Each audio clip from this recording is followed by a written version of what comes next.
32, pond 32, hike. That one hand. What's up, guys? Okay, let's do that again.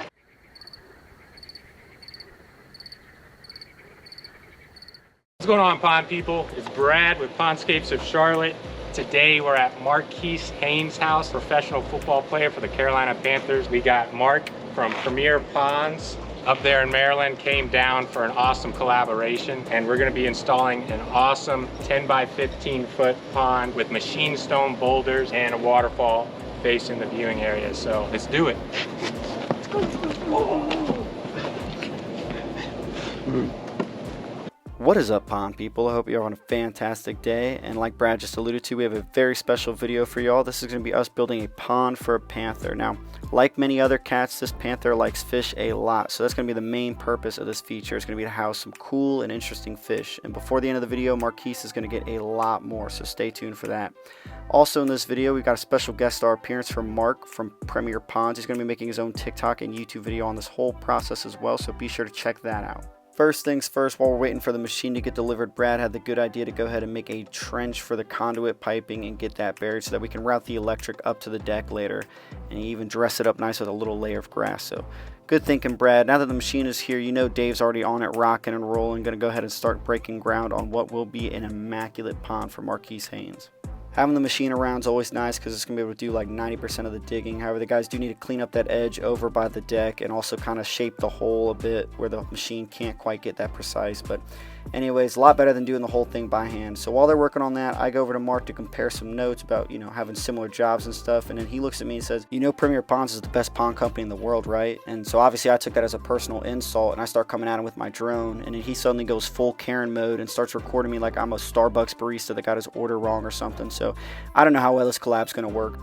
And of course, I'm only joking about that. We love having Mark around, and he would never say something like that because he knows who the real best pond company in the world is.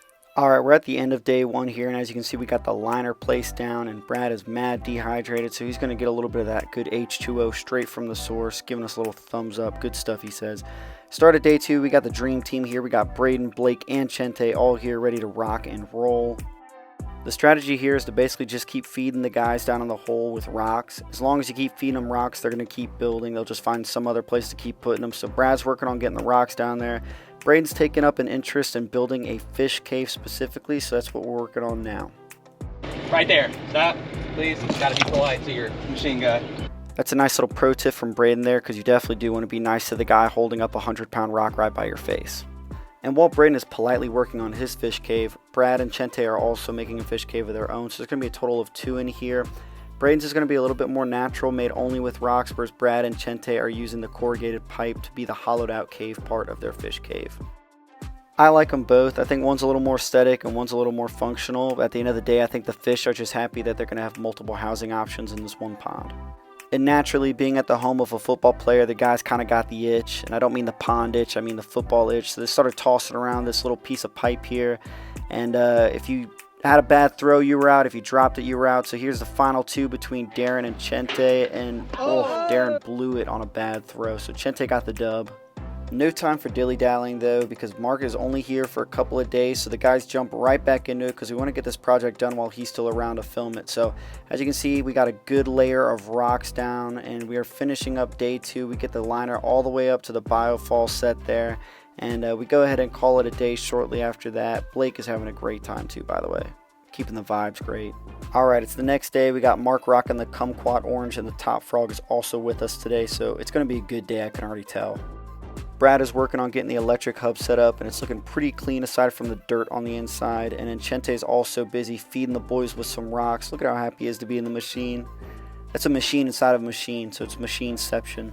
Braden washing down some wood we harvested earlier, while Chente and Dave are doing a little bit of deck work because we're going to be putting a nice big rock right into that deck that's going to overhang the feature. Mark getting his hands dirty. Look at him. Nobody even asked him to do this. He just want to brush on his own.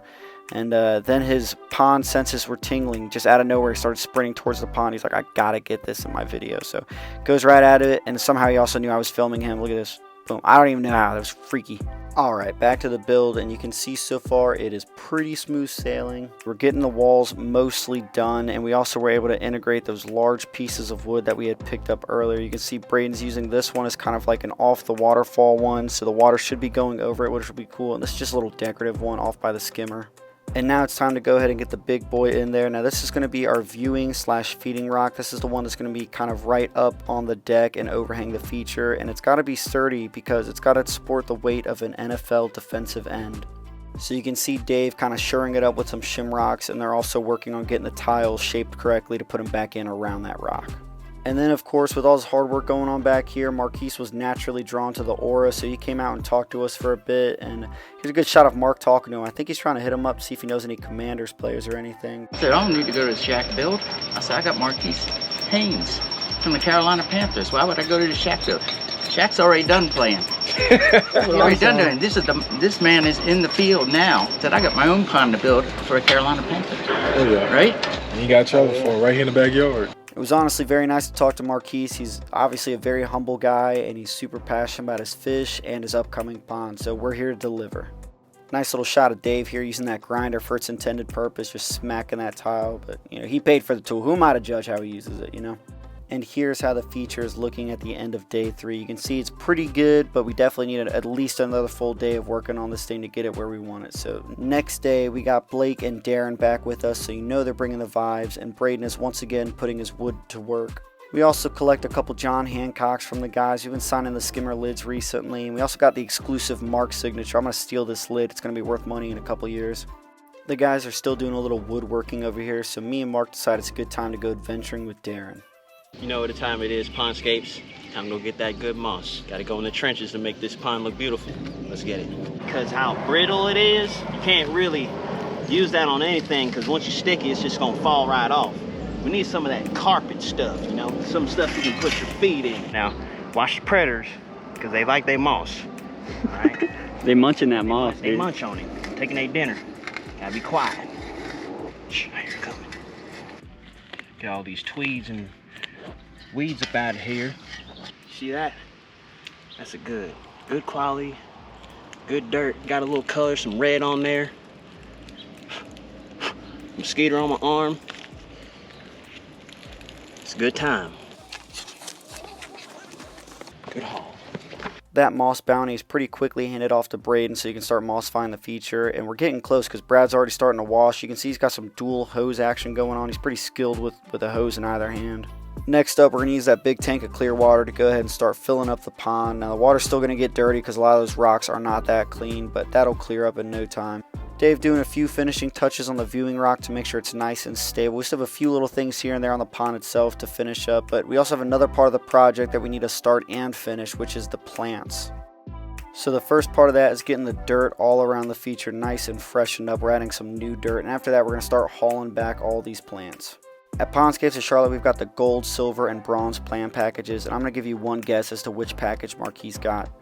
Okay, yeah, it was the gold. Of course it's the gold. If you're a professional NFL player, you don't get anything less than the gold. So once things are pretty much getting finished on the pond, it's all hands on deck to go ahead and start bringing out these plants and getting them settled into put. Ooh, gotta get around Dave there. You know how he is. He just kind of does his own thing. Gotta watch out for him.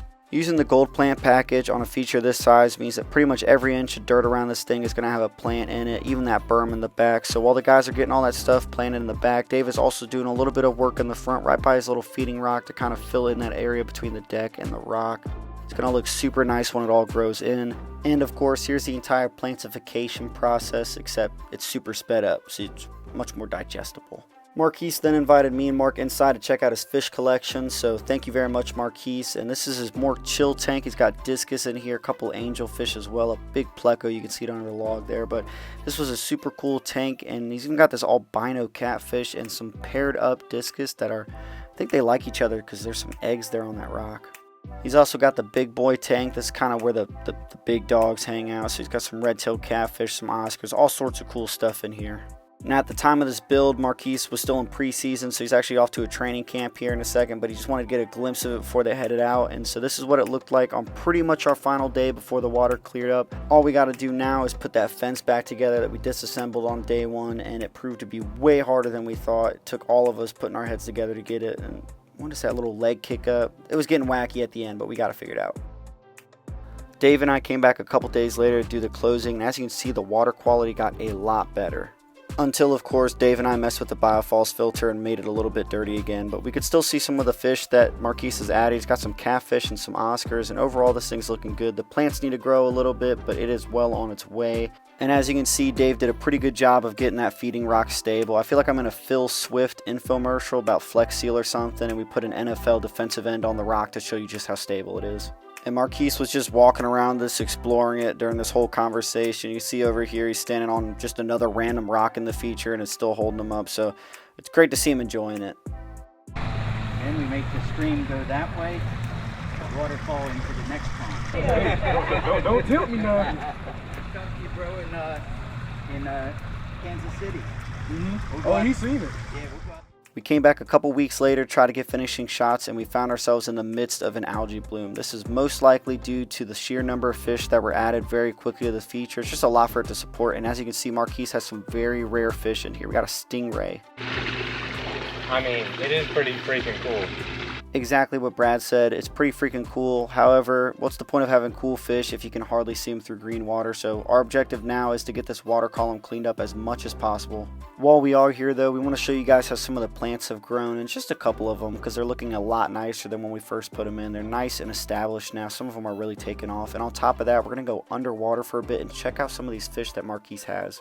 We were able to confirm that these aren't all fish strictly from inside. Marquis has been ordering fish and adding a whole bunch to his collection because he's just really excited about having the space outside for the fish. So we've got a ton of Oscars, real curious guys down below. We've also got this amazing Pacu in here. He's pretty big. The camera doesn't do him justice, but he takes up space quite nice in the pond. Definitely the king of the pond aside from the catfish. We've got some arowana in here as well. And as you can see here from the surface, you're kind of mostly just getting some blurs of color. You can see that there's koi down there. You can see that there's fish, but it's really hard to get a good look at them. And here we are after just a short while of treatment later. You can see we got that water column in a much better spot, so Marquis can now enjoy looking at all of his fish. Marquis was a rare client, not because he was an NFL player, but because so much of his interest went into the rare and cool kinds of fish he could put into his feature. Overall, it was an amazing project to be a part of. Thank you, Mark from Premier Ponds, for coming out, and thank you guys for watching. What's up, pond people? Mark here from Premier Ponds. Another incredible video from our boy Evan over at Pondscapes of Charlotte. Make sure to subscribe. If you're interested in kind of, this kind of style, kind of the new wave one could even say, be sure to check out Premier Pond, no S. Someone beat us to the username about a decade ago. And of course, keep watching Pondscapes of Charlotte, and that's what's goody.